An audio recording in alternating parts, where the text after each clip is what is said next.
Alexander and the Terrible, Horrible, No Good, Very Bad Day by Judith Viorst. I went to sleep with gum in my mouth, and now there's gum in my hair.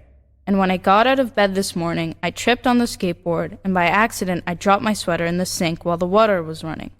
And I could tell it was going to be a terrible, horrible, no good, very bad day.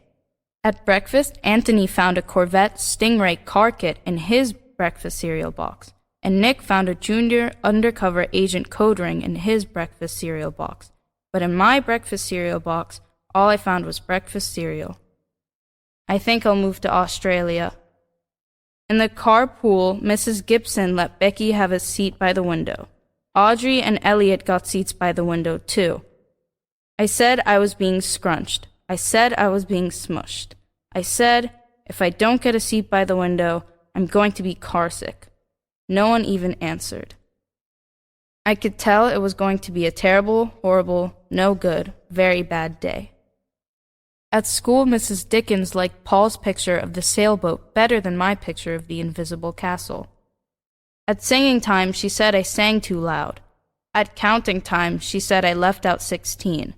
Who needs 16? I could tell it was going to be a terrible, horrible, no good, very bad day. I could tell because Paul said I wasn't his best friend anymore. He said that Philip Parker was his best friend, and that Albert Moyo was his next best friend, and that I was only his third best friend. I hope you sit on a tack, I said to Paul. I hope the next time you get a double-decker strawberry ice cream cone, the ice cream part falls off the cone part and lands in Australia. There were only 2 cupcakes in Philip Parker's lunch bag, and Albert got a Hershey bar with almonds, and Paul's mother gave him a piece of jelly roll that had little coconut sprinkles on the top. Guess whose mother forgot to put in dessert? It was a terrible, horrible, no good, very bad day. That's what it was, because after school my mom took us all to the dentist, and Dr. Fields found a cavity just in me. Come back next week and I'll fix it, said Dr. Fields. Next week, I said, I'm going to Australia.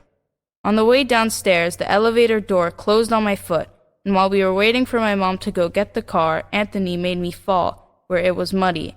And then when I started crying because of the mud, Nick said I was a crybaby. And while I was punching Nick for saying crybaby, my mom came back with the car and scolded me for being muddy and fighting. I'm having a terrible, horrible, no good, very bad day, I told everybody. No one even answered. When we picked up my dad at his office, he said I couldn't play with his copying machines. But I forgot.